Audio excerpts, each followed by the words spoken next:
السلام عليكم ورحمة الله وبركاته. ميسر سبلا من تريكن نقال كنا ولد دبين جرا لكوبي لك فولانو جا بروني خني قارنتنا ilke nama dhukkubduu akkamitti follaannaa odoo waciin baafnee mana keenya keessatti maaliin follaanuu dandeenya kan jaamurraa haasofna hanga abbaa shanii takka dawaa illee hanga abbaa shanii takka irraa haasofna kanaaf nu hordofaa isin jenna meestar sabalamtanii kilinikaaleen gaa tajaajila wallaansa gahaa kan nurratti kan argamu iddoon isaa Harar Nookitti argama akkasumas tajaajila illee idilee onlaayinii irratti illee kan nurratti fi barsiisuu irratti illee argama kanaaf onlaayinii gubbaanis wallaansa kan nurratti fi zaataanis kan nurratti hundaa'uudhaan haala addunyaa teknoolojii addunyaatti fayyadamnee wallaansa keenya hundaa'u bakka hundatti mala dheereffannee gaggeessuudhaan beekamu irratti argama.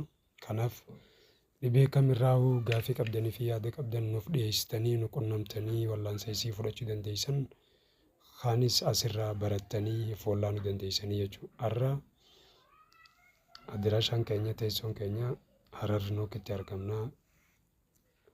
Odeeffannoo dabalataatiif duwwaa 920688883 irratti nu argachuu dandeessu. Duwwaa 920688883 lakkoofsuma asirra jiru kanaan dawwaltanii nu argachuu dandeessanii.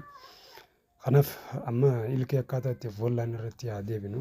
Ilkee follaanuudhaaf mana keessatti oddoo waciin baafne maaliif maal godhuu qabna? Ilkee follaanuudhaaf wanni nuti godhuu qabnu tokkoffaa waan mana keessa jiraatan nuti ilkeettii fi wallaannuun barbaree soogidda qondoo fi soogidda jechuudha. Qondoo hurraa tana ni fuunaa barbaree hurreessineeti barbaruma diimtuu tana ni hurreessina qondoo tana.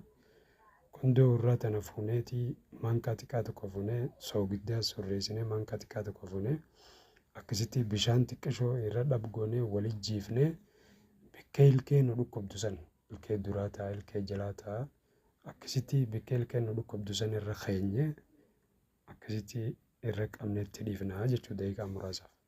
Akkasitti yoo ilkeen teeraammoo irraa dhadhoos jechuu jiraates yoo qilleensa irraa yoo rakkina biraa irraa taates akkasitti daqiiqaa hanga 10 daqiiqaa hanga 5 hanga 15 irra teessiftee dhukkubbii ilkee sirraa dhaabaa jechuudha. Maal barbaree fi soogidda walitti dabaltee jechuudha. Dawaan lammaffaa gahaa kan mana keessatti ittiin ilkee fayyadamnee firaa dhorkuu dandeenyu qullubbiidha. Nyaata shunkurtii jechuudha. Qullubbii adii tana ni hurreessina. Qullubbii adii tana egaa hurreessine booda soogidda xiqqootti daballa. Egaa soogidda xiqqishootti daballee booda fuuneeti isii fi soogidda walitti hurraasan qaxxixa ilkeen wal dhukkubdu san irra keenyaa jechuudha. Kanas daqiiqaa muraasa hanga daqiiqaa 5 hanga daqiiqaa 10 achirra keenyeeti qiyaasa ilkee teenyaa sanirra goonee jara lachuutu jechuudha qullubbii fi soogiddaas achirra keenyee dhukkubbii ilkeerraa akkasitti nurraa dhaabaa jechuudha qullubbii fi soogidda jechuudha. Inni sadaffaatis habtiit gahaa kuni dawaadhaa iddoo dukkaanarraayis ni argama akkasumas faarmaasii habashaarraayis ni argama. Habtiit kana fuuneeti hurreessinee yoonii fi qullubbiidhaa fi soogiddaa fi barbareedhaa fi soogiddaa fi kanatti ilkeen irraa dhaabbachuu baattee habtiit kana barbaaddannaa jechuudha. Dawaa sadaffaa habtiit kana ni barbaaddannaa habtiit kana fuuneeti hurreessinee egaa hurreessinee booda habtiit kun dhukkubbii ilkeetis nurraa dhaabaa ergoo teenyaas nuuf qulqulleessaa jechuudha. Namni ergoon dhiigdulleen isa kana yoo fayyadamte sirraa dhaabaa jechuudha. Habtiit kana hurraa isaa fuuneeti akkasitti achii booda xuuxxoo fuunee cuunfinee bishaan xuuxxoo irraa cuunfine san maankaa 2 fuunee habtiit hurraa isaa maankaa 1 fuunee isaan jiifnee akkasitti eegee walii jiifnee booda xiqqashoo oowwifnaa jechuudha. Ibiddarra keenyee xuuxxoo maankaarra cuunfineetuma habtiit hurraa maankaarra keenyee akkasitti cilee ibiddarra kaannee hoggaa inni walitti oowwee booda maankaa keenya irratti fuunee ilkee teenya sanirra keenyaa jechuudha. Akkasitti jarmiidhaa fi ilkee nu dararaa jirtu akka banti dhoyitees nu keessaa dhukkubbii san baasaa jechuudha. Dawaan sadaffaa kan mana fayyadamuu dandeessu. Dawaan afuraffaa gahaa kan mana fayyadamuu dandeenyu obboleessa. waan isin dhibee fi waan isin irra wal fakkaate dawwaltanii nu gaafachuu dandeessanii haala maqaan isaatii biyya isin jiraattan iddoo isin jirtanitti wal dhabuu mala dawwaltanii nu gaafachuu dandeessanii jechuudha. Bilbilli keenya kunoo kanuma asirra jiru kana asirratti agartan kana kallattii liivii nu dawwaluu dandeessan feetan seef godhatanii onlaayina iimoodhaan waatisaappiidhaan teelegiraamaan karaa feetanii nu dawwaluu dandeessanii jechuudha. Akkasitti dawaan afuraffaadhaa kan ilkee dhukkubbii ilkee ittiin wallaannuun bishaan soogiddaa wajji walitti danfisneeti bishaan kubbaayyaa tokko ni fuuna soogiddaa maankaa lamatti neenya takka maankaa tokkotti neenya waliin danfisneeti eega waliin bu'eessine booda ilkee teenya dhiqannaa jechuudha. Namni ilkee isaa dhukkubbii bishaanii fi soogiddaa walitti danfisee bishaanii fi soogiddaa walitti danfisaniin hoggaa su'aa kasaa su'aakkatullee isa sanii dhiqachuu qaba jechuudha. Akkasitti dhukkubbii ilkeetis irraa ittisa ergoo dhibee haftus irraa qaba baakteeriyaa afaan keessa jirullee akka inni irraa dhukkubbii dhibee isarra fiduu hin dandeenye godha jechuudha. Bishaan soogidda qabu bishaan kubbaayyaa tokko fuunee soogidda maankaa tokko fuunee akkasii walitti danfisnee akkasitti ilkee teenyaan dhiqannaa jechuudha. Kanaaf waan isin dhibee nuuf dawwaltanii nu gaafachuu dandeessan yaada qabdan nuuf barreessaa nuuf dawwalaa nuuf bilbilaa isin jenna haala dhibee kan irratti dhugaa ministeera sabalamentary kilinikaaleen tajaajila wallaansa isaa Harar Itoophiyaa keessaa iddoo Harar Nootu jedhamutti kan argamu wallaansa kan irratti kan argamu akkasuma wallaansa onlaayinaanis haala addunyaa hunda keessatti hundaa'ee kan irratti kan argamu dhibee kamiifuu nu qunnamtanii tajaajila isaanii biraa fudhachuu dandeessanii wallaansa halaalaatii fi wallaansa dhuftanii jaataan fudhachuus ni dandeessanii gaafii qabdanii yaada qabdan nu barreessaa nuuf dawwalaa isin jenna. Kana bilbilli keenya duwwaa 968 haasirra jiru kana nuuf bilbilaa nuuf dawwalaa isin jenna. Galatooma isin jenna. Dawaan shanaffaa karraa xumuraa dawaan shanaffaa Maakabaatu salphii jechuun waan silaa ijoolleen ittiin mana akkatti ijaaran, fooqii akkatti ijaaran, safiinaan akkatti ijaaramtu ittiin taphatu xixiqqoo takka jira. Isiisanii baradoodhaan tolfamu. Baradoo keessatti baradoon keessatti tolfamtu jira jechuudha. Waan akka ijoolleen taphattuun san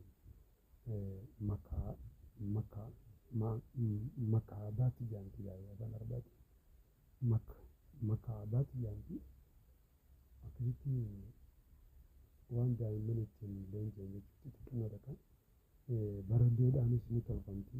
Baradoon akka ishee keessatti tolfamteeti firiija keessa kaa'amti takaa'u ittiin shaayii keessa kaa'atan ittiin dhugan takaa'u ittiin qoonqoo keessa kaa'anii ittiin tajaajilamanii juuzii keessa kaa'anii baradoo qabbaneeffatanii akkasisanii isii baradoo sanii fuutee saljii baradoo san fuutee baradoo maakabaan dalagamte san fuuteeti kukkurfoo akka giiroo akkasitti dalagamtee jirti. Isii baradoo kukkurfoo akka giiroo jallaatti odoon ta'in kukkurfoo akka giiroo takka jira akka dalagamtee dhukkubbii ilkeetiif hubatu jechuudha. Dhukkubbii dhawaa mataatii fi dhawaa miilaa, dhawaa harkaa, dhawaa fuulaa kan asirra keessee ittiin ni kaffachuu gootu jechuudha. Baradoo sanii jira. Baradoo san fuuteetuma achi booda baradoo xiqqoo san fuuteetu maakabaa xiqqoo san fuutee maakabaa san keessa baradoo san keessee akkasiin makaddaa ta'e keessa makaddaa xiqqishoo firaasha guddaa irratti algaa gurguddaa irratti akka libbiitti tolfamtee ta'e takka jira. Makaddaa xiqqoo san keessa kaatee akkasitti mallaa gama ilkeensa dhukkubduu san jala keessee akkasitti irra raftaa jechuudha. Kanaaf akkasitti irraa dandamataa jechuudha. Dhukkubbii ilkee irraa walaba sirraa gootii jechuudha. Yoo kallattiin ammoo baradoo ifirra keessee si dhukkubsiti. Kanaaf jecha siistamaan itti fayyadamtaa jechuudha. Lamisaale ilkeen ta'e yoo dhawwaa irraa ka dhukkubsisan. Dhawwaan ta'e dhiigni bakka sanitti walii galee ka dhukkubdu taate akka dhiigni sun biraa buquuf baradoo kana akkamitti ifi qabdee kallattiin baradoo ifitti hin qabdee makaddaa baradoo keessa kaatee makaddaa sana akkasitti ciirtee maakabaati sanii keessa kaateeti akka baradoon makaddaa ta'e hin jiifne. Maakabaa san keessa maakabaa sanii waliin makaddaa keessa kaatee akkasitti irra ciirtee if wallaantaa jechuudha. Kanaaf waan isin dhibe waan gaafii isin dhibe nu gaafachuu dandeessanii hedduu galatoomaan isin ijaa meessara sablamantanii kan kaaliin tajaajila wallaansa gahaa idilee lafattii fi onlaayinii irrattis ammas yeroo dabalata isaa barsiisuunis kan argamu manuma keessan teessanii oddoo wajjin baafne akka dhibbee kamuu if wallaantan YouTube keenya kana subscribe godhaa share godhaa buleen keessanii fi simaa dhageeffadhaa nama dhibdee rakkatu himaaf dhibbee kamuu asirratti dawaa isaa gadhiifnee jira mana teessee akka wallaantuuf kanaaf irra gaddeemtee haala dhibbee kamuutu dhibbee irraa hajamtee dhageeffattee wallaanamuu dandeessa. Kanaaf hedduu galatoomaan afeerraa teenyaa isin galatoonfannaa meessara sablamentarii kennine kaaliin tajaajila wallaansa isaa gayaatti kan argamu keessatti baxalayyee wallaansa baasuur kentaarota yookaan baasuur daqiiqaa 30 keessatti baqa isaa fi ilaalaan malitti wallaannee walaba taasifna. Iddoon nuti itti argamnu Itoophiyaa Harar Nook bikka jaamutti argamna. Harargee bahaa Nook bikka Harargee bahaa Harar magaalaa Harar Nook bikka jaamutti argamna. Dhuftanii tajaajila wallaansa keenyaa fudhachuu dandeessanii zaataanis onlaayinaanis bakka jirtanitti tajaajila wallaansa keessanii fudhachuu dandeessanii yaada qabdan nu barreessaa nu bilbila haala dhibee kamirrattuu isin jenna. Hanga darsii biraatiin walitti deebinutti nagaan naa turaan afeerraa kootii fayyaataa fayyaan dhabinaa sheer walii godhaa yaada qabdan nuuf dabarsaa. Assalaamu alaikum warahmatullaahi wabarakaatu. Nagaan isinin jaaladha nagaan naa turaan afeerraa kooti.